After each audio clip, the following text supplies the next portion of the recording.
Hi everyone. In this video, I want to go through simplifying some more radical expressions and seeing if we can find some techniques to make these look a little bit neater. So one thing I want to remind you of real quickly before we get started is that we have the rule here that says if we take the square root, or really the nth root of a times b, we have that this is equal to the nth root of a times the nth root of b. Okay, so we're able to split things up, and this is going to be a really, really big help for us for solving these problems. So let's start here with something like the square root of 18. So what you'll notice right away is that 18 is not a perfect square. So we need to just go ahead and accept the fact that we're not going to get a nice, clean answer off of this. Okay, we need to find a way to rewrite this so that we can get it as clean as possible. Okay, so let's see if we can simplify this. So remember, we're now able to split this up. Okay, so we can actually go ahead and rewrite this as the square root of 9 times 2. Okay, 9 times 2 is 18. You might be wondering why we can do that. Well, what's nice is that 9 is a perfect square, meaning we can take the square root of it very easily. Okay, 2 is not, but 9 is. So we can write it as the square root of 9 times 2, and therefore, because of our product rule we have up here, we can rewrite this as the square root of 9 times the square root of 2. And the square root of 9 is 3, and then we have the square root of 2. Now that is as simple as we're going to be able to make this, but we can rewrite the square root of 18 as 3 times the square root of 2. Okay, and that may not be immediately obvious why you want to rewrite it this way, but as we deal with more and more complicated expressions and simplifying rational equations, or especially if you go further in math, sometimes it's really convenient to rewrite something like the square root of 18 as 3 times the square root of 2. Okay, so it's a good skill to have. Okay, how about the square root of 75? Well, again, 75 is not a perfect square, so we want to see if we can write it as a product of two numbers where one of them is a perfect square. Okay, so we know that 75 is equal to 25 times 3, so we can write this as the square root of 25 times 3. Or we can write it as the square root of 25 times the square root of 3. Now, 25 is a perfect square. 3 is not. So this is going to give us the square root of 25, which is 5 times the square root of 3. That's about as simple as you're going to make it. Okay, how about the square root of 48? Once again, not a perfect square, but that's okay. But we can split up 48 as a product involving one number which is a perfect square. Okay, and that is going to be 16. Okay, so we can go ahead and rewrite 48 as 16 times 3. So we'll have the square root of 16 times 3, which is the square root of 16 times the square root of 3 by our product rule. But the square root of 16 is just 4. And we'll have that times the square root of 3. Okay, how about the square root of 20? Okay, well, we can split this up as well. We can have this as the square root of 4 times 5, okay, which is the square root of 4 times the square root of 5, which is 2 times the square root of 5. So really the trick with these is just trying to find ways to rewrite these numbers so that they are written where at least one of the factors is a perfect square. That's really the hardest part of this here. And remembering the product rule. Okay, how about this one though? This is interesting. Here we have the square root of 48 times u to the 10th. Okay, well we can go ahead and split up the 48 and the u to the 10th, right? We can do that right away, times the square root of u to the 10th, which is going to give us a square root of 48 times, we can rewrite this as u to the 10th raised to the 1/2, which is going to give us the square root of 48 times u to the 5th. So we've taken care of the u part, right? Now we just have to deal with 48. But we already did 48, and that's equal to 4 times the square root of 3. So we have 4 times the square root of 3 times u to the 5th. Okay, not too bad. How about 50v to the 8th? Okay, well, we can split this up as the square root of 50 times the square root of v to the 8th, which is the square root of 50 times v to the 8th raised to the 1/2, or we have the square root of 50 times v to the 4th. Okay, well, the square root of 50, we can rewrite this as the square root of 25 times the square root of 2. We have times v to the 4th here. But the square root of 25 is just 5. So we have 5 times the square root of 2 times v to the 4th.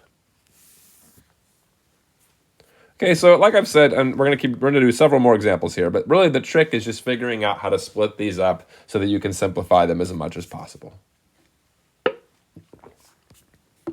Okay, we have 28 times x to the 14th. Okay, so let's go ahead and see what we can do. So we have not done 28, so we have to do that one from scratch. So we'll write this as the square root of 28 times the square root of x to the 14th.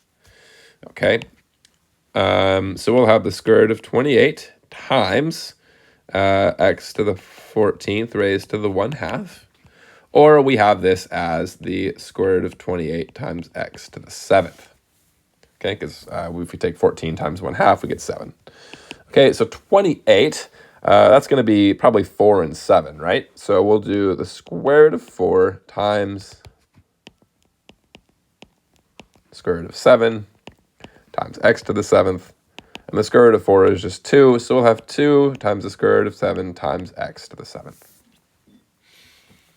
Okay, now this one seems pretty innocent, but these can get a little bit more complicated, especially because of the way Alex wants you to write it. Now, typically what I would have you, like my immediate thought is to do a problem like this exactly the way we've been doing them. But the real issue here comes with this exponent, okay? If you'll notice in our previous 3 examples, we had x to the 14th, x to the 8th, and x to the 10th. Okay, those were all even exponents. Now, my reaction would just be to say, if you want to simplify it, to go ahead and write it out, and maybe you would have the square root of 18 times w to the 9 over 2, just like we've done over here. But Alex wants you to write it a little bit different. Okay, so I'm going to show you the technique that they're using, and it's also good for just learning how to think about square roots and exponents, right? So this is good practice, even if it is annoying on the way Alex wants you to write it. Okay, so let's go ahead and split these up. So we have right here, we have the square root of 18 times the square root of w to the 9th. Now we've already done square root of 18, I think. Yeah, and that was 3 times the square root of 2. So we'll have this as 3 times the square root of 2 times the square root of w to the 9th. So you could stop there, or you could stop at w to the 9 over 2, but Alex wants you to go a little further. Okay, let me show you what Alex wants you to do. So admittedly, this is a little much, but they do want you to do it. So we're going to do it. So this becomes 3 times the square root of 2. Now, what we can do here is we can actually go ahead and split up this w to the 9th. Okay, so if you remember, okay, if we have, back to our product rule, let's just write this over here. If we have a to the b times a to the c, we get a to the b plus c. Okay, so we can write this. 9 can be written as 8 plus 1.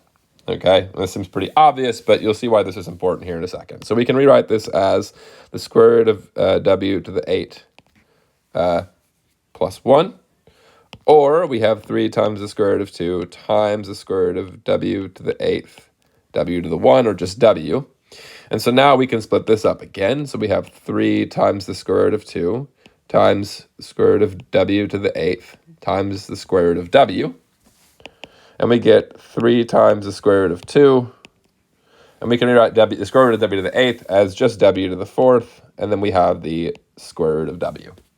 Okay? So it is what it is there, right? So we rewrite this as this, right? I think that looks more messy than just writing it as 9 over 2, but this is the way Alex is going to want you to write it. So this is how we're going to write it, okay? So that would be your final answer here. Okay, how about 54x to the 19th?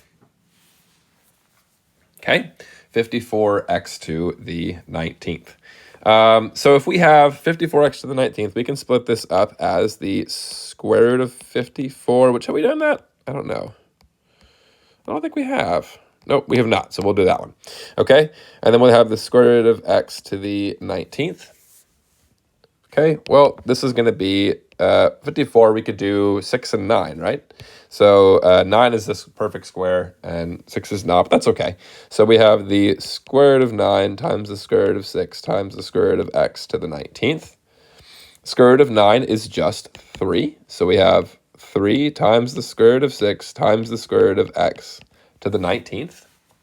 Okay, and we can split this up exactly the same way we did last time, right? So we can split this up as 3 times the square root of 6 times the square root of x to the 18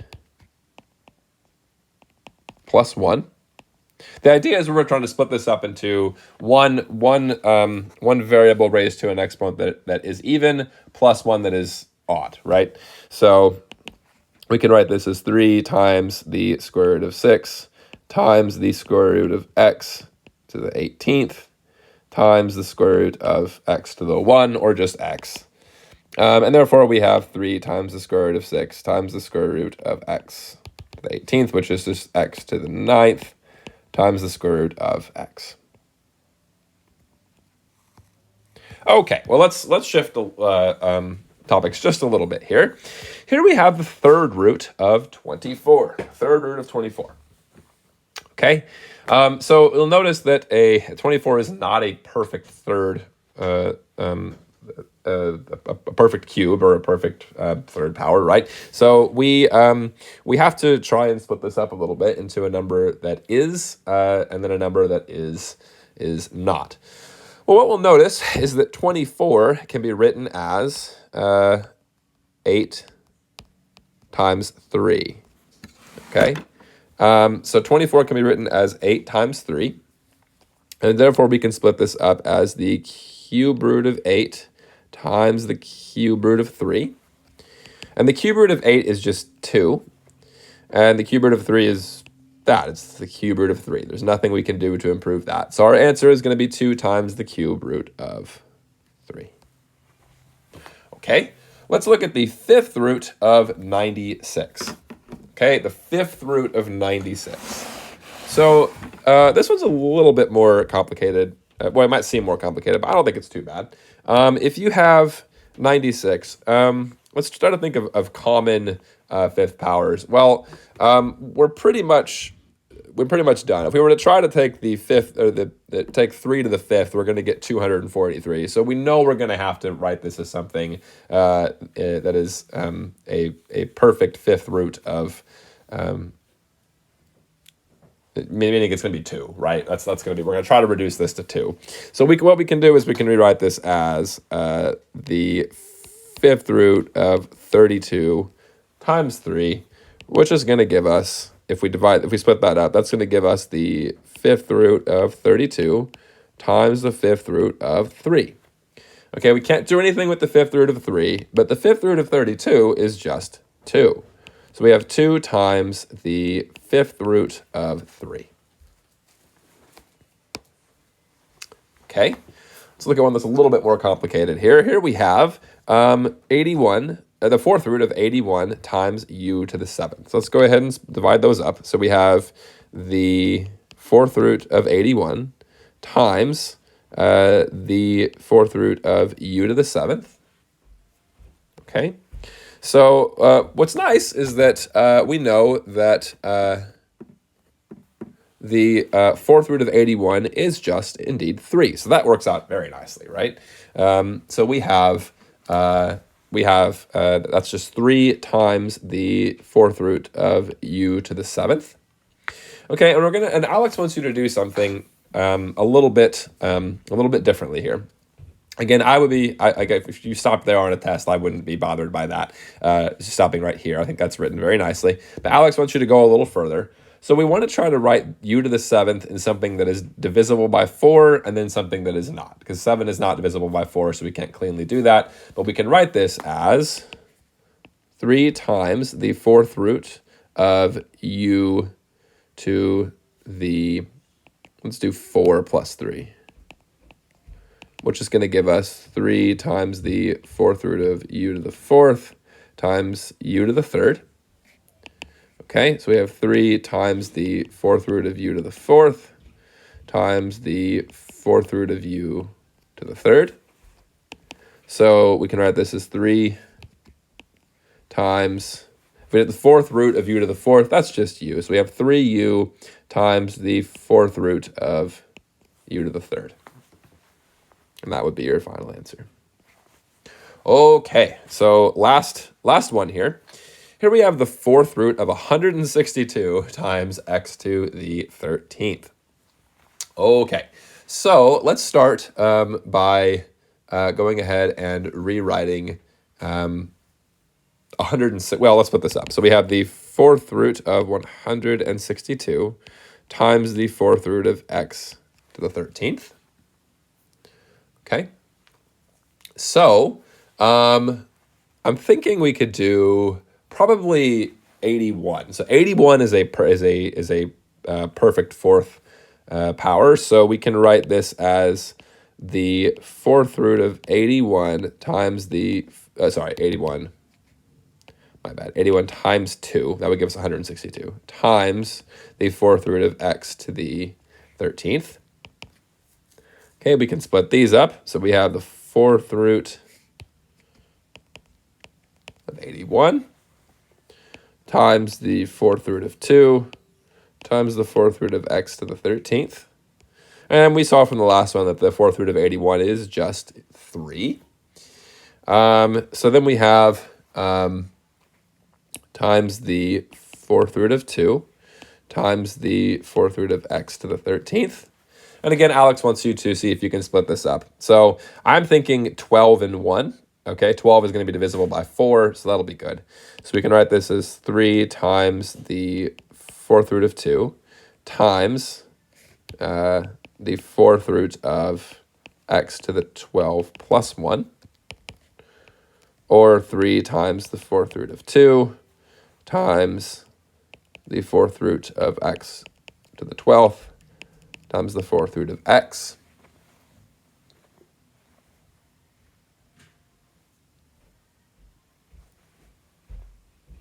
Okay. So then we can rewrite this as 3 times the 4th root of 2 times x to the 12th to the 1 over 4. Okay, times the 4th root of x. Okay, and 12 times 1 over 4 is just 3. So we have 3 times the 4th root of 2 times x to the 3rd times the 4th root of x. Now, one thing you can also do to make this look a little bit nicer is you can combine the 4th root of 2 and the 4th root of x under one radical symbol. So we have 3x to the 3rd. And this is just, by the way, if we go back up, this is just the backwards version of this right here. If we start from the nth root of a times the nth root of b, we can rewrite it as the nth root of a times b. Okay, since they're equal, you can go the other direction as well. So we can write this as the 4th root of 2x.